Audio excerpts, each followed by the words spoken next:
Consistency is probably the number one thing that all golfers are searching for. And in today's lesson, I'm going to help you find that consistency. I think there's 3 things that I'm going to share with you in this lesson that if you adopt these into your game, you are going to see your consistency levels shoot up. Before we get stuck into this lesson though, if you are new here, thank you for joining us, and why not hit the subscribe button down below so you don't miss any of the lessons we have every week, just like this one, to help improve your game. If you already are a subscriber, welcome back. Let's get stuck into the lesson. There's a phrase I love that really describes the simplicity of golf, and I think sometimes we overcomplicate this game too much. We have too many thoughts in our head, and also we don't have many consistent thoughts in our head, so that leads to ultimately inconsistent ball striking, inconsistent shot shapes, inconsistent scores, and inconsistent enjoyment out of the game. And that little phrase that describes the golf swing or the golf game would be, it's simple, it's 2 turns and a swish.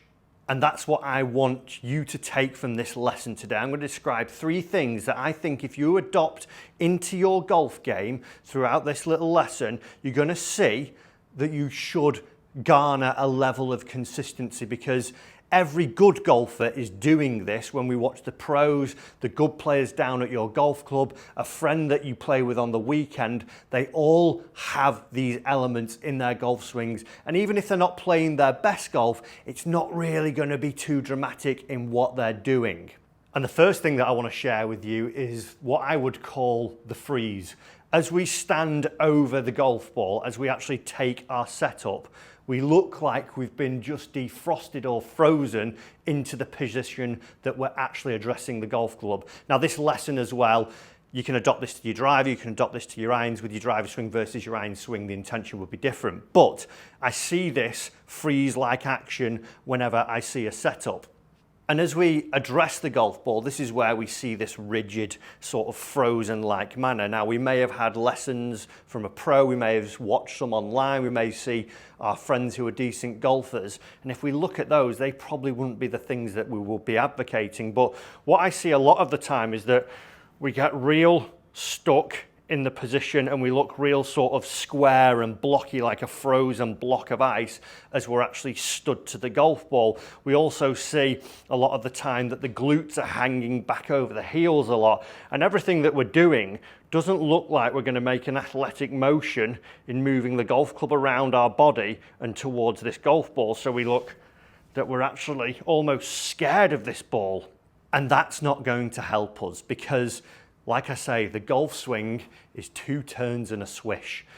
If we want to make an athletic movement to move the club at speed, hit that golf ball and get it advancing down the golf course with some distance and some consistency, this isn't going to help. So real simple, when you're adopting your address position, I want to have the word athleticism inscribed in your mind. If you can think to yourself, right, let's involve a little bit of athleticism into our setup. Depends, you know, on your levels of flexibility, how athletic you will look. But what we don't want to be doing is stood to the golf ball in that really rigid manner, because it's not going to help us move. What we want to try and see is that we almost sort of shake the tension away. Let's not be scared of what's about to happen. We want to enjoy the game. We want to try and strike this golf ball as best as we can. And if we're stood to it frozen, looking like we're going to actually be scared by this golf ball throughout the entirety of the round, it's not going to help us. So just ease up a little bit, and as we adopt our posture, let's see that the toes get flared out a little bit. Let's see that the shoulders aren't almost trying to come in and touch one another. Let's get them open. Let's see that there's not loads of bend from our knees, and seeing that the glutes are actually hanging back out over the heels. We want to have a slight bend in our knees, and we want to tilt from our hips. And we also want to see something that would actually look like I'm geared to actually hit the golf ball down the golf course. Again, remember, 2 turns and a swish. I've got to turn away from the golf ball, I've got to swing the golf club, and I've got to turn towards my target. If I'm locked in this block-like state, that isn't going to happen. So real simple, just adopt some athleticism. Let's get over there. Let's feel the tension. Let's feel the nerves go. Let's feel that as we're stood over it, I feel like I could actually move this club at the speeds that my body is going to allow me to do. Let's not put a lock on it. So let's adopt some athleticism to start off with. And we should start to see that we, number one, are actually gaining a little bit of consistency in our setup and actually our approach to how we're going to hit the golf ball. The next thing that we want to do to actually gain some consistency is actually start to control where the bottom of the arc is going to bottom out. And instead of having loads of thoughts on this, I just want to think about that first turn, because what I see from a lot of people is that they don't control the turn. Now, what I mean by that, when we address a golf ball, and I'm talking irons here now, our low point is on the ground. It's actually after the golf ball towards the target side, and it's a little bit below the ground. If I had a driver, it would be closer to the target and it would actually be up off the ground because it's on a tee peg. But if I stand to it and all of a sudden I start changing where the center of my body is, I move it off and away from my target, or if I stand up out of the posture that I've created, that athletic posture that we talked about a moment ago, I'm altering where that low point is. So throughout my swing, which I'm trying to get the golf club moving in an arc around my body with the face actually being slightly under control, I've now got to worry about where's that low point. And if I set up to the golf ball and I stand up in my backswing, my brain automatically knows that I've got further away from the golf ball. So it will say, let's go down to it. And the chances are we're going to bottom out too early. So we need to control, just by a simple turning motion, where the low point is going to be. So real simple. All I want us to try and do is just put a cane in the middle of our stance when we're practicing with some irons and just make some little practice swings. You can cross the club across your arms like so, where we feel the upper body is turning against the lower body. The hips are going to work at, let's call it, 30 to 45 degrees, and the back's going to work from 70 to 90 degrees depending on our levels of flexibility. But let's just feel that not much is happening here. I'm just getting my upper half turning against my lower half. What I'm not doing is moving off that cane loads, either forwards or tilting towards the target too much. It won't feel that natural. And once you've got the cane in the middle of your feet, it'll be very apparent. Also, what I'm not doing is feeling that I'm coming further away from the cane, or in some cases that I've seen, going down towards the cane, because as soon as we change these levels up and down and side to side, that consistency goes out of the window. So real simple. Once we've had a few little practice swings with the club across our arms, involve the club and just ask yourself, when you get up to the top, has that low point shifted dramatically? Because if it's moved from side to side, or if it's moved up and down, then our levels of consistency of strike are totally out of the window. So just have a few of those,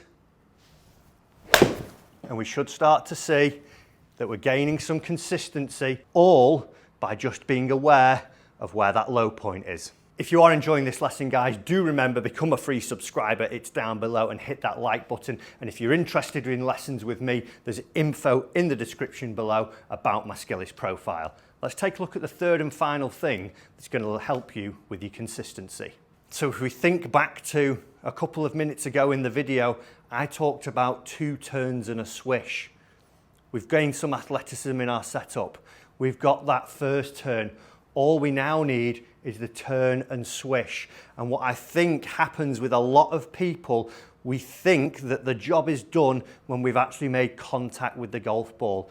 That's not the case. The golf swing is a circle that is moving around our body. The circle doesn't end down at the golf ball. We need to complete our circle as we're going through our golf swings. And just have a little think about this. This might be yourself. It might be a player that you play with regularly and you think, that reminds me of so-and-so, or yeah, I do that quite a bit and I always feel this way. If you're making golf swings that, as you've stood to it, you've done a good job of getting athletic set up. You've done a good job of actually making a turn that's actually stayed pretty centered. We've not gone really exaggerated in one way or another. But then if you're coming down into impact and you're struggling to keep balance, and then you can get nowhere near getting a follow through because you're falling over all the time and you're trying to stay on your feet, and that will be the priority as a human being. You would much rather stay upright and not fall down as opposed to hit a good golf shot. We're going to want to stay on our feet. If you're doing that repeatedly, the chances of you getting the golf ball in the middle of the club, it approaching on the right path, it actually approaching with the face looking in the right direction and at the right angle of attack, that's not going to be too consistent. As opposed to the player that can stand and actually swing into a follow through, and they're able to control all the elements of the golf swing. Think of it as like a clock with a lot of cogs. There's a lot of cogs that we have to manage in our golf swing. The golf club itself, the moving body parts, striking the golf ball. If we can't control the clogs and we're all of a sudden falling out and the cogs are coming apart at the end, that's going to affect what happens at impact. Remember, the golf swing isn't over when we hit that golf ball. What I'm doing into my follow through will have an impact on how I actually contact the golf ball. So, real simple, little cane outside my leg here. All I want to try and do is make some golf swings where I feel that my shoulders, as I finish, are getting over the top of this. And as I said, it could be with driver as well, or a fairway or a hybrid.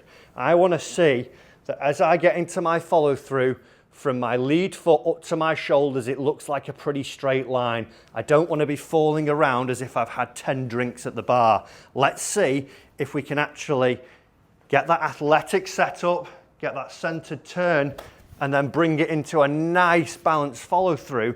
And if you can start to do these three things consistently, I will guarantee that you will actually start to garner some consistency in your golf game. So 3 things there that I want you to do to become a more consistent golfer. If you've enjoyed this lesson, remember, do become a free subscriber. And also, why not check out one of the other videos here on the channel that will help you improve your golf.